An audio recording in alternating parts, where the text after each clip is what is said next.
Rafael terus merem-melek melihat pemandangan tak biasa di depan mata. Susah payah ia mengendalikan diri agar tidak terbawa oleh nafsu. Sementara itu, Aurel masih pada posisinya. Rasa takut dan geli pada Cicam membuat gadis itu melupakan rasa malunya. Mau sampai kapan seperti ini terus, Aurel? Cicak udah pergi. Aku sih nggak keberatan justru. Rafael menghentikan ucapannya saat Aurel menyentil bibirnya. Kalau bukan karena Cicak aku juga nggak bakal kayak gini. Perlahan Aurel turun dari tubuh suaminya. Buruan pakai baju. Jangan memancingku.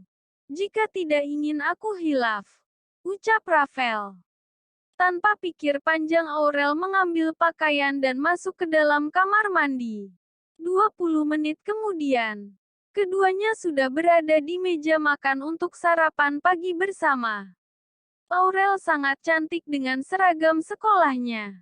Sedangkan Rafael juga sudah siap dengan pakaian kantornya. Rafael terus memperhatikan sang istri yang terlihat sibuk dengan ponselnya. Sarapan dulu. Main handphonenya nanti. Tegurnya. Rafael masih merasa risih dengan apa yang istrinya itu lakukan. Karena semalam ia tidak sengaja melihat pesan yang masuk ke handphone Aurel. Iya. Ini juga mau sarapan. Aurel meletakkan ponsel miliknya lalu mulai menyantap sarapan paginya. Sementara itu Rafael lebih dulu selesai dengan sarapannya. Om, nanti setelah sekolah Aurel izin ya. Mau ngerjain tugas sama teman-teman. Ucap Aurel setelah menyelesaikan sarapannya. Mendengar itu seketika Rafael menatap ke arah istrinya. Teman cewek apa cowok? Tanya Rafael. Setelah melihat isi chat istrinya dengan cowok yang bernama Andra itu membuatnya merasa tidak tenang. Pernikahan mereka memang karena keterpaksaan. Tapi bagaimanapun juga Aur sekarang istrinya. Cowok cewek om, memangnya kenapa? Kan cuma teman sekolah. Jawab Aurel. Seketika Rafael menatap tajam ke arah istrinya. Aurel dapat melihat jika tidak ada yang beres dengan suaminya. Tapi apa? Masa ia gara-gara mau ngerjain tugas bareng? Ya sudah. Tapi kamu harus tahu batasan. Kamu sudah punya suami. Kata Rafael mengingatkan. Aurel mencebik kesal mendengar hal tersebut. Ya walaupun memang kenyataannya seperti itu. Kok om jadi posesif gitu sih? Aurel menatap wajah suaminya dengan tatapan tidak suka. Terserah kamu mau ngomong apa. Toh kita sekarang suami istri. Tidak peduli jika kita menikah karena terpaksa. Tapi sekarang kamu adalah tanggung jawabku. Kamu pahamkan dengan apa yang... Iya.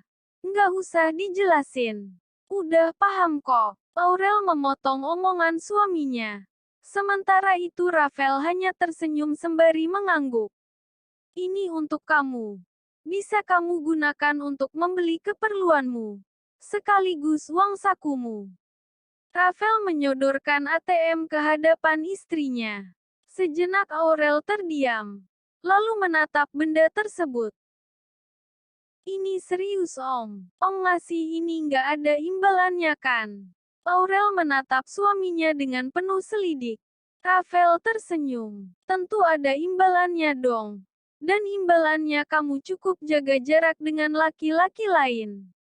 Hargai pernikahan kita. Walaupun di antara aku dan kamu belum ada rasa saling mencintai. Baiklah.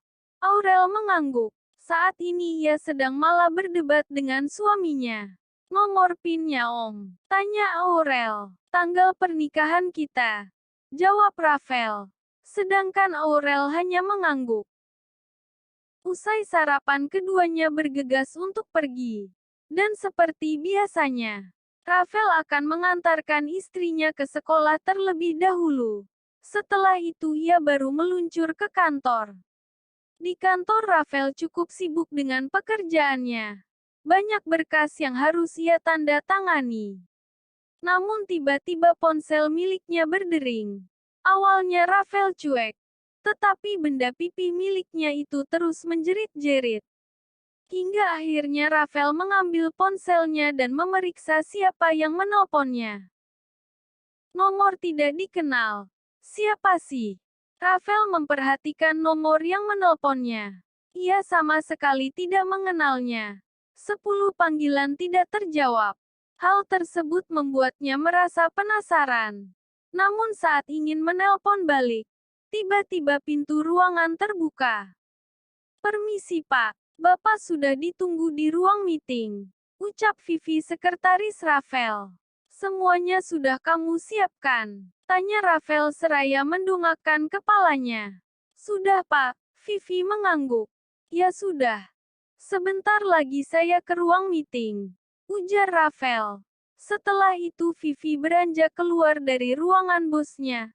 Sementara Rafael memilih untuk bersiap ke ruangan meeting. Meeting berjalan dengan lancar. Dan tepat jam makan siang Rafael sudah selesai dengan berkasnya. Laki-laki itu berencana untuk mengajak Aurel makan siang bersama. Rafael sengaja melakukan itu agar hubungannya dengan sang istri bisa lebih baik dan akrab. Tidak mungkin selama mereka tidak akur hanya gara-gara keduanya menikah secara terpaksa. Awalnya Aurel menolak untuk makan siang bersama suaminya. Tetapi ia tidak punya alasan untuk menolak lantaran Rafael sudah menunggunya di depan gerbang sekolahnya. Akhirnya Aurel bersedia untuk menerima ajakan suaminya.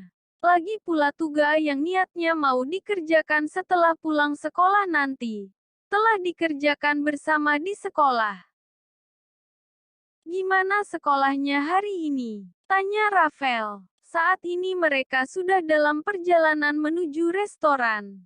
"Lancar Om. Om tumben banget ngajakin Aurel makan siang di luar." Aurel melirik laki-laki yang asa di sebelahnya. "Memangnya kenapa? Nggak ada salahnya kan? Daripada kamu keluyuran. Lebih baik temani suami," ujar Rafael. Ia memang sudah tahu jika istrinya batal mengerjakan tugas sekolah bersama temannya.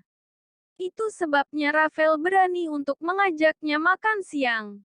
Karena ia tidak rela istrinya itu pergi dengan kekasihnya. Siapa juga yang mau keluyuran? Orang niatnya mau pulang kok. Aurel mencebik karena kesal. Ia juga penasaran dari mana suaminya tahu jika dirinya berniat untuk pergi bersama dengan Andra. Tidak lama kemudian mereka sampai di sebuah restoran. Rafael langsung membawa istrinya masuk ke dalam. Setibanya di dalam, keduanya segera memesan makanan dan juga minuman. Sembari menunggu, Aurel memilih untuk memainkan ponselnya. Tak lupa ia juga berbalas chat dengan Andra. "Aurel makan dulu. Handphonenya kamu simpan." Rafael menegur istrinya yang sedari tadi sibuk dengan ponselnya. Padahal makanan yang mereka pesan sudah terhidang di hadapannya. Iya. Aurel meletakkan ponsel miliknya. Setelah itu ia mulai menyantap makan siangnya. "Rafael," suara seseorang yang memanggil, membuat pasangan suami istri itu menoleh. Aurel diam seraya menatap seorang wanita yang berdiri di sebelah suaminya. Tetapi tidak dengan Rafael.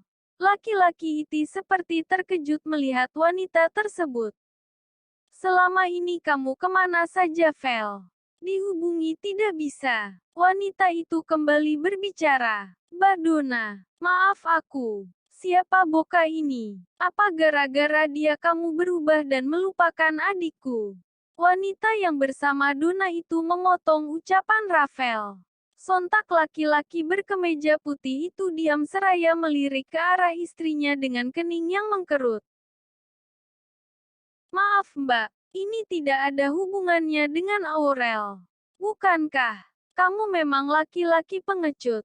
Selama ini adikku terus mencarimu dan mencoba untuk menghubungi kamu.